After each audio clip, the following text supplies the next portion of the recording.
ప్రేమ కలిగిన ప్రియ పరలోక తండ్రి, మీకు వందనాలు, స్తోత్రాలు చెల్లించుకుంటున్నాము.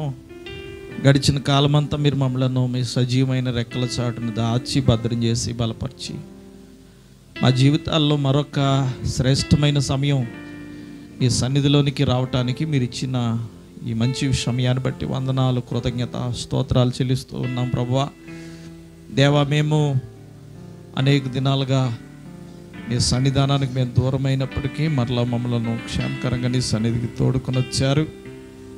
ఈ దినము నీ సన్నిధిలో ఉండి ఆరాధించుకునే భాగ్యముని ఇచ్చారు. మీకు స్తోత్రం.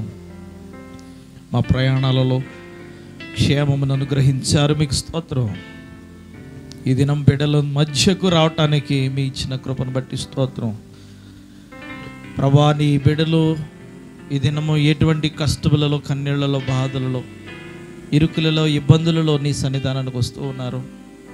ప్రభా, వారి అందరి ప్రార్థనను మీరు ఆలకించి అందరినీ మీరు బలపరిచి వారి జీవితాలలో ప్రభువా ఒక నూతనమైన కార్యమును జరిగించి వారి ఆత్మీయ జీవితాలను బలపరచుమని వేడుకుంటూ నీ బిడ్డల ప్రతి ప్రార్థనను మీరు ఆలకించుమని వారి జీవితాల్లో నూతనమైన కార్యాలు జరిగించుమని వేడుకుంటూ ప్రార్థన చేస్తూ సంఘ సరిహద్దుల విశాలపరచుమని మరొకసారి ఈరోజు మందిరానికి వచ్చిన బిడ్డలందరినీ దీవించి ఆశీర్వదించుమని, ఇంకా రాని వారితో మీరు మాట్లాడి వారిని కూడా నీ సన్నిధానానికి తోడుకుని రమ్మని ఘనత, మహిమ, ప్రభావాలు మీకే ఆరోపిస్తూ వాక్య ద్వారా మీరు మాతో మాట్లాడమని వేడుకుంటూ యేసు ప్రభునామమున అడుగుచున్నాను పరమ తండ్రి, ఆమేన్. ఆమేన్.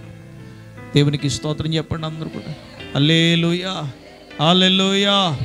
అందరికీ హృదయపూర్వక వందనాలండి. పరిశుద్ధ గ్రంథములో నుండి యెషయా గ్రంథము 1వ అధ్యాయము 3వ వచనాన్ని మనం చదువుకుందాం. ఎద్దు తన కామందు నెరుగును, గాడిద సొంతవాని దొడ్డి తెలుసుకొనును. ఇశ్రాయేలీయులకు తెలివి లేదు, నా జనులు యోచింపరు. చాలడు. పరిశుద్ధ గ్రంథంలో ఈ రాత్రి ఒక మాట మనం ధ్యానం చేద్దాం. దేవుడు ఏదైనా ఒక విషయాన్ని తన ప్రజలతో చెప్పాలనుకున్నప్పుడు కొన్ని జంతువుల్ని చూపించి దేవుడు చెప్తూ ఉంటాడు మనకి. ఆనాడు దేవుని ప్రజలైన ఇశ్రాయేలీయులు కూడా దేవుని మాటలు వినకుండా, దేవునిని పట్టించుకోకుండా, దేవుని కార్యాలు నిర్లక్ష్యం చేస్తూ బ్రతుకుతున్నప్పుడు దేవుడు వారిని ఉద్దేశించి మాట్లాడుతున్నారు. మన జీవితాల్లో కూడా చాలాసార్లు దేవుని పట్టించుకోమనం, దేవుని కార్యాలంటే మనం చాలా నిర్లక్ష్యంగా చేస్తాం. కానీ అలా నిర్లక్ష్యం చేయటం వలన దేవునికి కోపం కలుగుతుంది. ఎప్పుడైతే దేవుని కార్యాలను ఆసక్తిగా మనం చేస్తామో దేవుడు మనల్ని ఎలా దీవించాలో, ఎప్పుడు దీవించాలో, ఎలా మనల్ని నడిపించాలో తగిన కాలంలో దేవుడు తన కార్యాలు మన జీవితంలో జరిగిస్తారు. స్తోత్రం. ఒకవేళ కనుక దేవుని యొక్క చిత్తమును, దేవుని యొక్క ఉద్దేశాలను కనుక మనం పట్టించుకోకపోతే, దేవునిని మహిమపరిచే విధంగా మనం మహిమపరచకపోతే, ఆరాధించే విధంగా దేవుని ఆరాధించకపోతే దేవుని కోపం రగిలిపోతుంది. ఆ సందర్భంగానే దేవుడు ఈ మాటలు చెప్తున్నారు. పైన మనం చదివినట్టయితే యెహోవా మాటలాడుచున్నాడు. 2వ వచనం ఏమని? ఆకాశము ఆలకించుము, భూమి చెవియొగ్గుము, నేను పిల్లలను పెంచి గొప్పవారిగా చేశాను, వారు నా మీద తిరగబడి ఉన్నారు. స్తోత్రం. దేవుని వాక్యం చెప్తుంది, నేను పిల్లలను పెంచి గొప్పవారిగా చేశాను. ఒకప్పుడున్న స్థితి ఇప్పుడు లేదు వాళ్ళ జీవితాల్లో. ఒకప్పుడు కష్టం ఉండేది, కన్నీళ్ళున్నాయి, బాధలున్నాయి, ఇబ్బందులున్నాయి. ఒకప్పుడు పేదరికం ఉంది, ఆకలి ఉంది, వస్త్రహీనత ఉంది, సమస్యలున్నాయి. ఈరోజు లేదు. ఎందుకంటే నేను వారిని పెంచి పెద్దవారిగా చేశాను. హల్లెలూయా. దేవుడు ఎప్పుడు ఉన్న స్థితిలో మనల్ని ఉంచుడు. ఆయన మనం ఉన్న స్థితిలో నుంచి దేవుడు మరొక స్థితిలోనికి, మరొక ఆశీర్వాదకరమైన మార్గంలోనికి దేవుడు మనల్ని నడిపిస్తారు. మనల్ని దేవుడు పిలిచింది ఎందుకంటే మన స్థితిని మార్చడానికి. స్తోత్రం కలుగునుగాక. దేవుడు మనల్ని ఆయన కృపచేత మనల్ని రక్షించుకున్నది ఎందుకంటే మన జీవితాల్లో అనేకమైన మార్పులు తీసుకురావడానికి, మాటల్లోనూ, ప్రవర్తనలోనూ, ఆలోచనలోనూ, తలంపుల్లోనూ నడకలలోను, పడకలలోను, చూపులలోను, హృదయ ఆలోచనలోను, తరంగములను, అంతరంగములను కూడా దర్శించి, అంతరంగములను కూడా పరిశీలించి ఆయన తప్పకుండా మనల్ని ఒక నూతనమైన వ్యక్తులుగా మార్చడానికి ప్రభు మనల్ని పిలిచాడు. అయితే మనం ఏం చేయట్లేదు, ఆయన పెంచిన విధానము, ఆయన నడిపించిన విధానాన్ని మనము అనేక సార్లు మర్చిపోతూ ఉన్నాము. ఆయనను మర్చిపోతే దేవుడు చెప్తున్నాడు మాట ఏంటంటే, ఎద్దు తన కామందు నెరుగును, గాడిద తన సొంత వాని దొడ్డిని తెలుసుకొనును. కానీ నా ప్రజలకు ఏమి లేదట, తెలివి లేదు. దేవుని ప్రజలకు జ్ఞానం లేదు, వాళ్ళు వివేచించటం లేదు. ఒక ఎద్దు తన యొక్క యజమానిని గురించి తెలుసుకుంటుంది, లేదా ఒక గాడిద తన సొంతవాని దొడ్డి తెలుసుకుంటుంది. నా యజమానుడీడే, నన్ను పోషిస్తున్నవాడీడే, నాకు ఆహారం పెడుతున్నవాడీడే, నాకు ఆశ్రయం కల్పిస్తున్నవాడీడే, నేను అతని దగ్గరకు వచ్చినందుకు మొదలుకొని నా ప్రతి యోగక్షేమాలను చూస్తున్నది కూడా నా యజమానుడే. కనుక నా యజమానికి నేను లోబడి ఉండాలి. స్తోత్రం కలిగినగా. మనకు ఒక యజమానుడు ఉన్నాడు. హల్లెలూయా. మన యజమానుడు పరలోకములో ఉన్నాడు. ఆ యజమానునికి మనము కూడా లోబడి మన విధేయత కలిగి జీవించాలి. ఎందుకంటే యజమానులు కొన్నిసార్లు ఎలా ఉంటారంటే, మంచి యజమానులు, చెడ్డ యజమానులు. కానీ యేసుప్రభు అలాంటి యజమాని కాదు. స్తోత్రం కలుగునుగా. ఆయన మంచి యజమాని, ఆయన మంచి చేసేటువంటి యజమాని. స్తోత్రం కలుగునుగా. ఎప్పుడు అది మర్చిపోకూడదు. పరిశుద్ధ గ్రంథంలోంచి ఒక మాట చదువుకుందాం. మత్తయి సువార్తలో 25:14-15. పరలోక రాజ్యము ఒక మనుష్యుడు దేశాంతరమునకు ప్రయాణమై తన దాసులను పిలిచి తన ఆస్తిని వారికి అప్పగించినట్లుండును. అతడు ఒకనికి 5 తలాంతులు, ఒకనికి 2 తలాంతులు, ఒకనికి 1 తలాంతును ఎవని సామర్థ్యము చొప్పున వారికి ఇచ్చి వెంటనే దేశాంతరము పోయెను. 5 తలాంతులు తీసుకున్నవాడు వెళ్ళి వాటితో వ్యాపారం చేసి 5కు 5 సంపాదించాడు. అలాగే 2 తీసుకున్నవాడు మరొక 2 సంపాదించాడు. అయితే 1 తలాంతు తీసుకున్నవాడు వెళ్ళి భూమి త్రవ్వి తన యజమాని సొమ్ము దాచిపెట్టిను అని రాయడు. యజమాని సొమ్ముది. యజమాని సొమ్ము దాచిపెట్టెను. బహుకాలమైన తర్వాత ఆ దాసుల యజమానుడు వచ్చి వారి యొద్ద లెక్క చూచుకొనిను. యజమానికి ఉన్నటువంటి బాధ్యత ఏంటంటే, కొంతమంది యజమానులు తమ దగ్గర పనిచేసేటువంటి వాళ్ళను చిన్నప్పటి నుంచి పెంచుతారు. కొంతమంది చాలా చిన్నప్పుడు యజమాని దగ్గర వదిలేస్తారు. ఆ కుర్రాడు చిన్నతనం నుంచి యజమాని దగ్గర పెరుగుతాడు. అతడు పెద్దవాడైన తర్వాత అతడికి ఏ పని అప్పగించాలో ఆ పని వాళ్ళకి అప్పగించబడడం జరుగుద్ది. అతని సామర్థ్యం చొప్పున. అతడు బాగా తెలివైన వాడు, మంచి జ్ఞానవంతుడు అనుకుంటే తన ఇంట్లో తన యొక్క ఆస్తి వ్యవహారాలు చూసేటువంటి ఆ లెక్కలు, ఆ పద్దులు, ఆ చిట్టాలు చూసేటువంటి పనులు పెట్టుకుంటాడేమో. ఒకవేళ అతడు బలవంతుడు, జ్ఞానం లేనివాడు అనుకోండి, తన పశువులు మేపడానికో లేకపోతే ఇంట్లో ఉన్నటువంటి పనులు చేయడానికో, పొలం పనులు చేయడానికో వాడుకుంటాడు. ఇలాగ అతనికి ఉన్న సామర్థ్యము చొప్పున యజమానుడు తన యొక్క దాసులను వాడుకుంటాడు, తన దాసులకు పని పెడతాడు. జాగ్రత్తగా వినండి. మనము కూడా పరలోకపు తండ్రి మనకు యజమానుడు. స్తోత్రం కలుగునుగా. ఆయనకు మనము లోబడి ఉండాలి. మనం ఆయన దాసులము. దేవుడు మనకు కూడా కొన్ని పనులు అప్పగిస్తూ ఉంటారు. ఆ పనులను మనం బహుశ్రద్ధగా చేయాలి. దేవుని మందిరంలో ఎంత శ్రద్ధగా మనం పనిచేస్తామో, ఎంత శ్రద్ధగా ప్రార్థన చేసుకుంటామో, ఎంత శ్రద్ధగా మనం భక్తి చేస్తామో అంత శ్రద్ధగా దేవుడు మనల్ని ఆశీర్వదిస్తాడే. ఇక్కడ శ్రద్ధ లేనుడు ఇంకెక్కడ శ్రద్ధ రాదు వాళ్ళకి. దేవుని మందిరంలో శ్రద్ధగా పని చేయాలి. మనం దేవుని మందిరంలో మనం శ్రద్ధగా దేవుని సన్నిధిలో మనం మన యొక్క పరిచర్య చేయాలి. ఇగో ఇక్కడ బాడేసిపోయారు వీళ్ళు. నేను వచ్చినట్టు అవి చూస్తూ ఉన్నాను. ఎప్పుడు మీటింగ్ అయింది? ఆ మీటింగ్ అయిన రోజు తీసుకొచ్చి ఇక్కడ పడేయారన్నమాట. ఇంకా మళ్ళీ తీలేదు. ఈ ఫ్యాడ్ కొట్టేయడానికి వస్తున్నారు, కొట్టేసి ఆ కర్రలు ఆడబడేస్తున్నారు, అక్కడే అది పడేస్తారు. ఈ శ్రద్ధ అది ఏమన్నా ఏమనొస్తున్నారా? స్తోత్రం. అలా ఉండకూడదే. మందిరంలో ప్రతిదీ కూడా ఒక క్రమముగా ఉండాలి. స్తోత్రం కలుగును గాక. చక్కగా అమర్చబడి ఉండాలి. స్తోత్రం కలుగును గాక.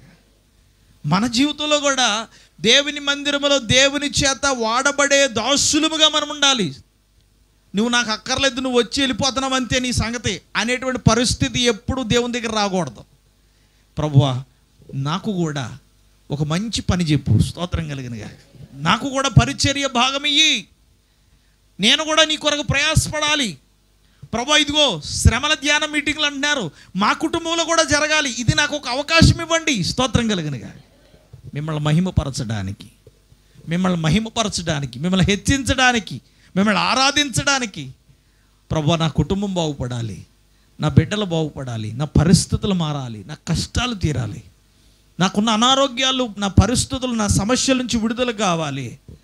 ప్రభువా, నన్ను కూడా ఒక్కసారి జ్ఞాపకం చేసుకో ప్రభువా. స్తోత్రం. నువ్వు యజమానుడు కనుక నీ దాసుల ఎడల నీకు శ్రద్ధ ఉంది కాబట్టి ఎవరికి కేటాయించిన సామర్థ్యం చొప్పున వారిని మీరు వాడుకుంటారు కాబట్టి ప్రభువా, ఏ పనికి నీ పరిచర్యలో, నీ సంఘములో నేను ఏ విధంగా నడుచుకోవాలో నీవు నాకు నేర్పించు. స్తోత్రం.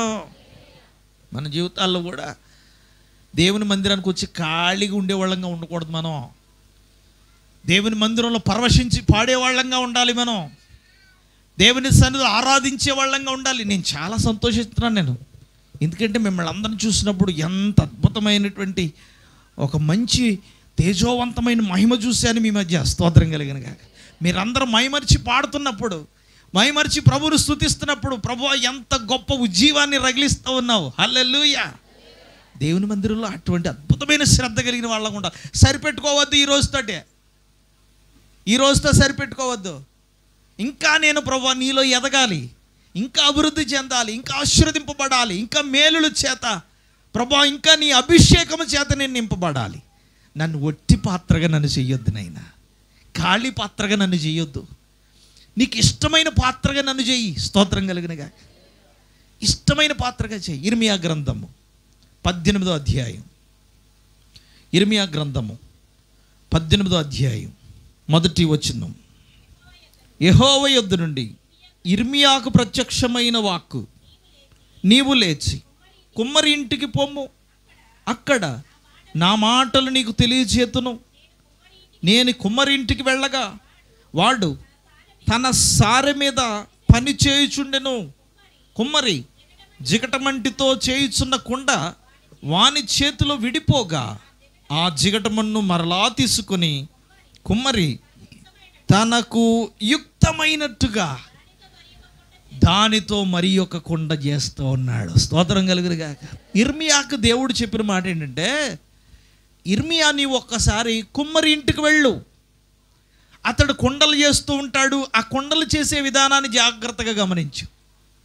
అతడు కుండలు చేస్తున్నాడు, ఒక చక్రం ఉన్నది, ఒక బండి చక్రం లాంటిది, మధ్యన మట్టి ముద్దను వేశాడు, ఒక కర్ర తీసుకుని గట్టిగా తిప్పొదిలేశాడు, అది అలా తిరుగుతూ ఉంది ఇరుసు మీద. ఆ మట్టి ముద్దను పట్టుకుని జాగ్రత్తగా నీళ్లు చేతిలోనికి పెట్టుకుని లేదా నీళ్లు చేతిలో తడుపుకొని మొత్తం కూడా ఆ మట్టి అంతటినీ కూడా ఒక అద్భుతమైనటువంటి కుండగా, ఒక పాత్రగా మలుస్తూ ఉన్నాడు. అయితే ఏమైందో తెలుసా? ఆ పాత్ర సడన్గా చేతిలో ఏమైపోయింది? ఇరిగిపోయిందని ఆపేయడు ఎప్పుడు యజమానుడు. స్తోత్రం చెప్పండి. ఎస్, మనం కూడా చాలాసార్లు విరిగిపోయినటువంటి మనసు, పరిస్థితుల వలన బాధింపబడినటువంటి మనస్సు, చాలాసార్లు అవమానాల చేత, చాలాసార్లు ఇబ్బందుల చేత, చాలాసార్లు హృదయ అంతరంగములో పుట్టిన భయంకరమైన వేదనల చేత మనం కూడా చాలాసార్లు ఇరిగిపోతాం. మన పరిస్థితులు కూడా మనసు ఇరిగిపోయినటువంటి పరిస్థితులు, కన్నీళ్లమయమైపోయినటువంటి పరిస్థితులు మన జీవితాల్లో ఉంటాయి. అందుకే దేవుడు విరిగిన దానినే కోరతాడంట. విరిగిన మనస్సే దేవునికి ఇష్టమైనటువంటి బలి. హల్లెలూయా. విరిగిన మేఘము కురువదు భువిలో, పగులని నేల ఏదివ్వదు, ఫలములనియదు. అలా యాకోబును విడిచిన దేవా, ఇశ్రాయేలుగా నువ్వు మార్చావని ఒక అద్భుతమైన పాట ఉంటుంది. స్తోత్రం కలిగినగా. విరిగిన దానిని కోరదు లోకం, విరుగని చోని దృష్టిలో శూన్యం. అలా యాకోబును విరిచిన దేవా, అలా యాకోబును విరిచిన దేవా, ఇశ్రాయేలుగా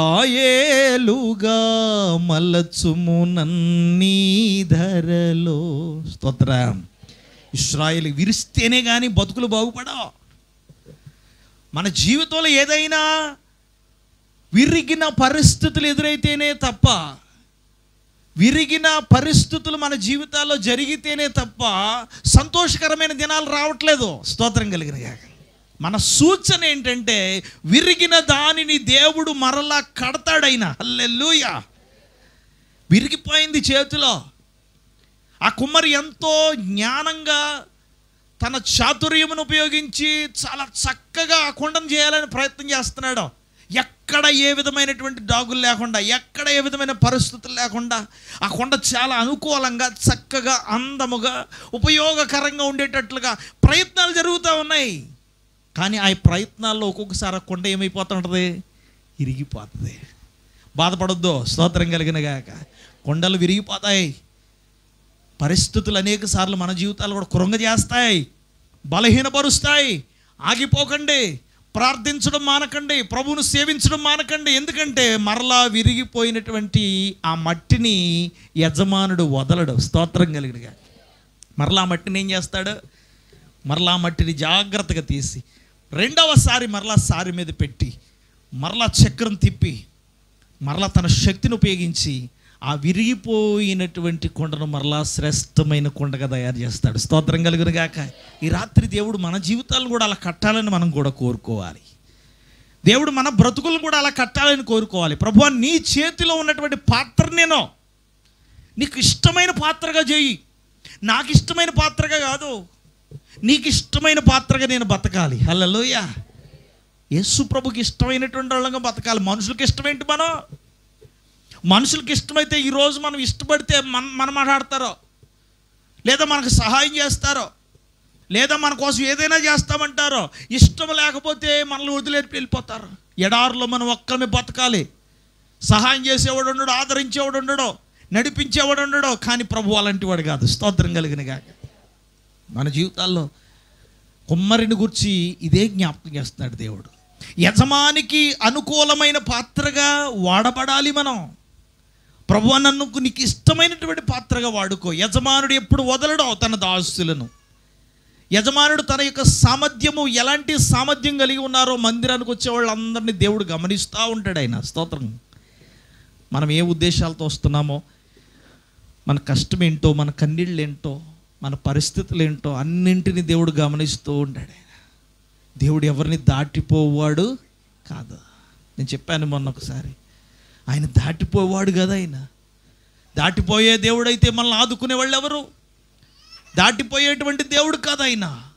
అన్ని వేళలా సహాయం చేయగలిగిన దేవుడు, అన్ని వేళలా ఆదుకోగలిగిన దేవుడు, అన్ని వేళలా మన కన్నీళ్లు తొడగలిగినటువంటి దేవుడు. స్తోత్రం. యజమానుడు తన యొక్క దాసులకు అప్పగించాడు, బాధ్యతలను అప్పగించాడు. ఒకరికి 5 తలాంతులు, ఒకరికి 2 తలాంతులు, ఒకరికి 1 తలాంతులు అప్పగింపబడ్డాయి. అయితే 5 అడిగిన వాడు ఏం చేశాడని రాయబడిందంట? వ్యాపారం చేసి 5కు 5 సంపాదించాడు. 2 కలిగిన వాడు కూడా ఏదో ఒక పని చేసి 2కు 2 సంపాదించాడు. కానీ 1 తలాంతు కలిగిన వాడు తన యొక్క తలాంతును తీసుకుపోయి గోయ తీసి గొదులకు కప్పెట్టేశాడు. ఉపయోగం లేకుండా అయిపోయింది. యజమానుడు తిరిగి వచ్చాడు. యజమానుడు తిరిగి రాగానే ప్రశ్నిస్తున్నాడు, ఏం చేశారు మీరు? ఎలా ఉన్నారు మీరు? నేను ఇచ్చిన ఆ తలాంతుల సంగతి ఏంటి? తలాంతులు మీరు ఖర్చు పెట్టారు? నేను మీకు ఇచ్చిన డబ్బుని ఎలా ఖర్చు పెట్టారు?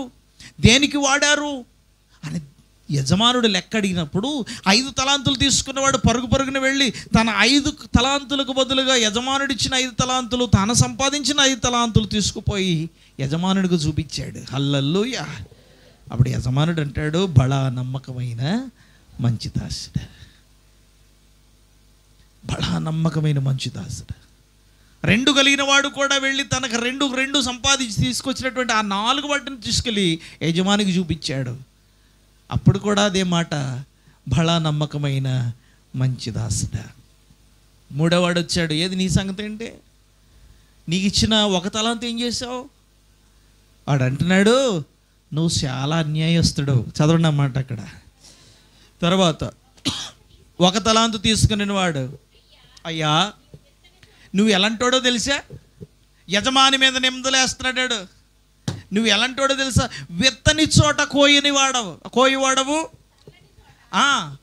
చల్లని చోట పంటను కూర్చుకునేవాడు. నువ్వు ఎలాంటోడో తెలుసా? కఠినాత్ముడవు నువ్వు యజమానుడా. నువ్వు ఎంత కఠినోడు అంటే, విత్తని చోట నువ్వు ఎలాంటి వాడు అంట? కోసేయాలి, పంట కోసేయాలి, విత్తకుండా పంట కోసేయాలి అనుకునేటువంటి మనస్తత్వాలు నీయని. కానీ యజమానుడు అలా ఉండడా ఎప్పుడు కూడా? స్తోత్రం కలిగిన గాక. ఎందుకుంటాడు? యజమాని ఉద్దేశం అది కాదు కదా. యజమాని ఇచ్చినటువంటి దానిని ఉపయోగించుకోవడం చేత కాలేదు, నీకు చేత కాలేదు కాబట్టే యజమాని మీద తిరుగుబాటు చేస్తున్నాడు. నువ్వు ఎలాంటి వాడో తెలుసా? విత్తని చోట నీవు పంటను కోయివాడవు. నువ్వు చాలా మూర్ఖుడవు, నీవు దయ లేనివాడవు, హృదయం లేనివాడవు, పట్టించుకోలేనివాడవు అని యజమాని మీద తిరుగుబాటు చేశాడు. యజమానికి చాలా కోపం కలిగింది. నేను నీకు నమ్మి నీకు తలాంతులు ఇచ్చాను, స్తోత్రం. నిన్ను నమ్మి 5 తలాంతులు ఇచ్చి, నిన్ను నమ్మి 2 తలాంతులు ఇచ్చి, నిన్ను నమ్మి 1 తలాంతు ఇచ్చాను. నీ సామర్థ్యం ఎంతో, కానీ నీవు నా మీదే తిరుగుబాటు చేస్తూ ఉన్నావు. జాగ్రత్త ప్రియమైన దేవుని బిడ్డలారా. దేవుడుకు మన జీవితాలు ఎప్పుడు కూడా స్పష్టంగా కనబడతాయి. మనం చేసే ప్రతి పని దేవునికి ఎప్పుడు కూడా పరిచయమే. మనం ఎప్పుడు దేవుని దగ్గర నుంచి తప్పించుకోలేము. మనం అన్న ప్రతి మాట, మనం చేసిన ప్రతి క్రియ మనల్ని తీర్పులోనికి తీసుకొస్తుంది. వీడు కూడా అంటున్నాడు, ఇదిగో యజమానుడా, నువ్వు చాలా మూర్ఖుడవు, చాలా భయంకరమైన వాడవు, దయలేని వాడవు, హృదయం లేని వాడవని నీకు భయపడి నేను నా తలాంతుని తీసుకెళ్ళి గోతులో కప్పెట్టాను. ఇదిగో నీ తలాంతు నువ్వు తీసుకోపో అన్నాడు. ఎంత కోపం వస్తుంది. మన జీవితంలో దేవుని కొరకు మనం పని చేయొద్దా? మన శక్తిని దేవుని కొరకు వాడొద్దా? మన స్వరాన్ని దేవుని కొరకు వాడొద్దా? మన చేతులను దేవుని కొరకు వాడొద్దా? మన హృదయమును దేవుని కొరకు వాడొద్దా? అనేక విషయాలలో దేవుడు మనకు మేలు చేస్తున్నప్పుడు, అనేక విషయాల్లో దేవుడు మనల్ని నడిపిస్తున్నప్పుడు, మన కుటుంబాన్ని పోషిస్తున్నప్పుడు, ఆయన మనకు ఒక యజమానుడిగా ఉండి మనల్ని నడిపిస్తున్నప్పుడు, అనేకమైన మేలులు, అనేకమైన స్వస్థత కార్యాలు ప్రభు మన జీవితంలో చేస్తున్నప్పుడు ఆయనకి ఎంత లోబడి ఉండాలి మనం. కానీ ఈవిడ తిరుగుబాటు చేశాడు. అప్పుడు యజమానుడు అంటాడు, చెడ్డదాసుడా, నువ్వు ఎలాంటాడు? సోమరివి, నువ్వు పనిచేయడం నీకు చేత కాదు, ప్రతిఫలాన్ని పొందుకోవడం చేత కాదు. జాగ్రత్తగా వినండి, మనము పని చేయకుండా దేవుడు ఎప్పుడు పని చేయడు. ముందు మనం పని చేయాలి. సోమరలంగా మనం ఉండిపోకూడదు. ఎక్కడున్నావంటే అక్కడే ఉన్నాను, నేను కదలనేనుక అనుకునేటువంటి పరిస్థితి కాదు. ప్రభు కోసం మనం కదిలి, ప్రభు కోసం మనం పనిచేసి, మనం దేవుని కొరకు వాడబడవలసినటువంటి వారమైన స్తోత్రం కలుగును గాక. సోమరమైన చెడ్డదాసుడా, ఏమిరా ఇలా తయారయ్యావు నువ్వు? నీ జీవితం ఎలాగుందో తెలుసా? నీ బ్రతుకు ఎలా ఉందో తెలుసా? నీ సామర్థ్యము, నీ శక్తిని తెలుసుకునే కదా నేను నీకు ఇచ్చాను, కానీ నీవు ఉపయోగించుకోవటం లేదు. జాగ్రత్తగా వినండి, యజమానుడు ఎప్పుడు కూడా కఠినమైన వాడుగా ఉండడు. కొన్నిసార్లు యజమానుడు కూడా మేలు చూపిస్తాడు, మేలు చేస్తాడు, కానీ అది మనకు ఎలా కనపడుతుంది? కీడుగా కనపడుతుంది. దేవుడు కొన్నిసార్లు మనకు కొన్ని అవకాశాలు ఇస్తారు. కొన్నిసార్లు దేవుడు మనలను సరిచేయడానికి, మనల్ని ఆశీర్వదించడానికి కొన్ని అవకాశాలు మనం ఇచ్చినప్పుడు మాకు అక్కర్లేదు అని మనం తోసేస్తున్నాం, తోలనాడుతున్నాం మనం. అందువలనే యజమానుడి యొక్క ప్రేమ ఏంటో మనకు తెలియట్లేదు. దేవుడిచ్చిన అవకాశాలను ఉపయోగించుకోకపోవటం వలన ఆయన యొక్క ప్రేమను మనం గుర్తించలేకపోతున్నాం. ఒక యజమానుడికి 2 గాడిదలు ఉన్నాయి. 2 గాడిదలను సమానంగా చక్కగా పెంచుతున్నాడు. తన ఉద్దేశం ఏంటంటే తన వ్యాపారం కాబట్టి ఆ వ్యాపారస్తుడు కనుక ఆ 2 గాడిదలకు చక్కటి ఆహారం పెట్టి చక్కగా చూసుకుంటూ తన యొక్క వ్యాపారంలో వాటిని జాగ్రత్తగా వాడుకుంటూ ఉన్నాడు. ఒకరోజు ఈ 2 గాడిదలను ప్రయాణం చేసుకుని తీసుకెళ్ళాలి ఒక దగ్గరికి. ఒక గాడిద మీద ఏం చేశాడంటే ఉప్పు బస్తాలు పెట్టాడు, మరొక గాడిద మీద దూది బస్తాలు పెట్టాడు. వెంటనే ఉప్పు బస్తాలు వేసుకున్నటువంటి గాడిదకి ఏమొచ్చింది? కోపం వచ్చింది. అయ్యే, చూసావా, యజమానుడికి నాకంటే నువ్వే ఎక్కువ ఇష్టం, నువ్వే ఎక్కువ ఇష్టం కాబట్టి నీ మీద ఏం పెట్టాడు? దూది బస్తాలు పెట్టాడు. అవి చాలా తేలిగ్గా ఉంటాయి, చక్కగా ఉంటాయి. నేనంటే ఇష్టం లేదు, యజమానుడికి నేనంటే ఇష్టం లేదు, పట్టింపు లేదు గనుక నన్ను అశ్రద్ధ చేస్తున్నాడు, నన్ను పట్టించుకోవటం లేదు, నన్ను మీద బరువైనటువంటి ఉప్పు బస్తాలు పడేసాడు. ఇదేనా యజమాని చేసే పని అని ఇద్దరికిద్దరు మాట్లాడుకుంటూ ఉన్నారు. గాడిదలు 2 ప్రయాణం చేసుకుంటూ వెళ్ళిపోతున్నాయి. సగం దూరం వెళ్ళేసరికి పెద్ద నది అడ్డొచ్చింది. నది దాటాలి యువతల నుంచి అవతలకి. గాడిదలకి ఈత వచ్చు కదా, అవి కూడా చక్కగా కొంత దూరం అలాగా నది దాటి నదిలో నుండి బయటకు వచ్చేసాయి. నదిలో ప్రవాహానికి ఉప్పు బస్తాల్లో ఉప్పు అంతా ఏమైపోతుంది? కరిగిపోతుంది. కానీ దూది బస్తాల్లోకి ఏమైపోతుంది? నీరెక్కేస్తుంది, బరువు అయిపోతుంది. వీళ్ళు ఈ 2 గాడిదలు ఆ వంతెన లేదా ఆ ఏరు దాటి పైకి ఎక్కేసరికి ఉప్పు బస్తాలు వేసుకున్న గాడిద తేలిగ్గా నడిచేస్తుంది. కానీ దూది బస్తాలు వేసుకుంది ఎలా నడుతుంది? స్తోత్రం. ఏం జరిగింది?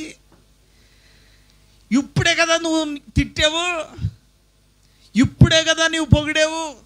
ఇద్దరికిద్దరు ఒకలంటే ఇప్పుడు దాకేముంటుంది? నా మీద బరువు వేసేసాడు నా యజమానుడు, నన్ను పట్టించుకోలేదు, నన్ను విడిచిపెట్టాడని తిట్టింది ఇదే గాడిద. కానీ తర్వాత అంటుంది, నా యజమానుడు ఎంత మంచోడో, నా యజమానుడు ఎంత శ్రద్ధ కలిగిన వాడో, నన్ను ప్రేమించి నా మీద ఉప్పు బస్తాలు పెట్టాడు, మధ్యలో ఏరు దాటే లోపల నా ఉప్పు బస్తాలు చక్కగా తేలిగ్గా అయిపోయినాయి అని చెప్పేసి హాయిగా సంతోషించి యజమానుని పొగట్టం మొదలెడుతుంది. ఇదంటుంది, అయ్యయ్యో దేవుడు స్తోత్రం, బయలుదేరినప్పుడు బాగానే ఉన్నాను, ఏరు దాటే లోపల ఏమైపోతుంది తెలదా బాబోయ్, నా బస్తాలు మాత్రం బోయలేని భయంకరమైన బరువు అయిపోయింది. ఎంత కఠినాత్ముడండి మా యజమానుడు. మనం కూడా అలాంటి గాడిదలమే. దేవునికి స్తోత్రం. కొన్నిసార్లు మనం కూడా అలాగే అంటాం. మనం కూడా ఏమంటాం? తేలిగ్గా ఉంటే మనల్ని ఎవడు అట్టుకోలేడు. 2 రూపాయలు జోబులు ఉంటే ఎవడు అట్టుకోలేడు మనల్ని. మనకి ఎప్పుడైనా కడుపు నిండిందంటే మనల్ని ఎవడు అట్టుకోలేడు. ఒక్కొక్కసారి మనం ఎలా పేటరేగిపోతూ ఉంటాం మనకైతే వెళ్దాం. చాలా జాగ్రత్త సుమా. ఆ క్షణమే మరుక్షణము ఆయన కావాలి మనకి. స్తోత్రం కలిగినగా. ఎప్పుడు మనల్ని మనం చూసుకునేటువంటి వాళ్ళమ్మగా, మన పరిస్థితిని చూసి కుంగిపోయే వాళ్ళంగా ఎప్పుడు ఉండకూడదు మనం. ప్రభువా, నీవు పెట్టే ప్రతి భారము, నీవు నా మంచి యజమానుడు కనుక నీవు పెట్టే ప్రతి భారము నాకు అది సులువే. స్తోత్రం కలిగినగా. హల్లెలూయా. ఒక మాట చదవండి, మత్తయి సువార్త చక్కటి మాట ఉంటుంది. ఆయన భారము సులువుగాను అని రాయబడి ఉంటుంది. 11వ అధ్యాయం 29 వచనం. 11:29. నేను సాత్వికుడను దీన మనస్సు గలవాడను గనుక నీ మీద నా కాడి ఎత్తుకొని నా దగ్గర నేర్చుకోండి, అప్పుడు మీ ప్రాణాలకు విశ్రాంతి కలుగును. ఏలయనగా నా కాడి సులువుగాను నా భారము తేలికగాను ఉంటుంది. స్తోత్రం చెప్పండి. దేవుని కాడి ఎత్తుకుని మనం మొయ్యాలి. ఎందుకంటే ఆ కాడిని మోపినవాడు ఎవరు? దేవుడే. ఆ కాడిని మోపినవాడు ఎవరు? మన మీద వచ్చిన ప్రతి భారమును కూడా సులువుగా చేయగలిగిన వాడు కూడా ఆయనే. స్తోత్రం కలిగినగా. మనకున్న ప్రతి పరిస్థితిని అనుకూలంగా మార్చగలిగిన వాడు కూడా ఆయనే. ఈ రాత్రి దేవుని మాటలు వింటున్న దేవుని బిడ్డలరా, ఎద్దు తన కామందు నెరుగును, గాడిద సొంతవాని దొడ్డుని తెలుసుకొనును. కానీ నా ప్రజలకు ఏం లేదంట? తెలివి లేదు, నా ప్రజలు వివేచించటం లేదు, ఆలోచించటం లేదు, ఆయన ప్రేమను కనుగొట్టడం లేదు, ఆయనను అర్థం చేసుకోవటం లేదు, ఆయన ఇష్టమును ఆయన చిత్తమును నెరవేర్చడం లేదు. అలా ఎప్పటికీ మనం ఉండకూడదు గాక. స్తోత్రం కలిగినగా ఆయన చిత్తమును తెలుసుకునే వాళ్ళంగా, ఆయన ప్రేమను కనుగొనే వాళ్ళంగా, ఆయన పని చేసే వాళ్ళంగా, ప్రభు కొరకు నమ్మకంగా నిలబడే వాళ్ళంగా మనం ఉండాలి. దేవుడు అప్పుడు నీకు ఏ విషయాలు కొదువు రానియడు. స్తోత్రం కలిగినగా ఆహార విషయంలో, వస్త్ర విషయంలో, ప్రతి పరిస్థితులు దేవుడు సమృద్ధిని, సంతోషమును దేవుడు కలుగు చేస్తాడు. ఎందుకంటే మన యజమానుడు మన విషయాలలో అన్నీ ఆయనకి తెలుసు. స్తోత్రం కలిగిన గాక. ఎద్దు తన కామందుని ఎరుగును, గాడిద తన సొంతవాని దుడ్డు తెలుసుకొనను.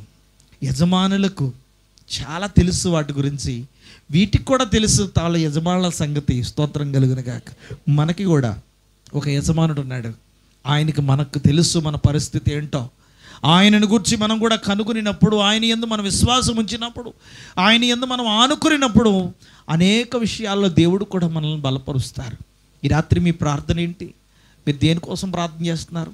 మీ కష్టము, మీ కన్నీళ్ళు, మీ బాధలు, ఇబ్బందులు ఏదైనప్పటికీ కూడా, మీ భారం ఎలాంటిదైనా యేసు ప్రభు చెప్తున్నారు, మీ భారము నా మీద వేయండి, నేను మీ భారమును సులువుగా చేస్తాను. స్తోత్రం కలిగినగా మీ పరిస్థితిని నేను మారుస్తాను. యేసు ప్రభు చెప్పారు 11:28, ప్రయాసపడి భారం మోస్తున్న సమస్తమైన వారలారా నా దగ్గరకు రండి, I will give you rest.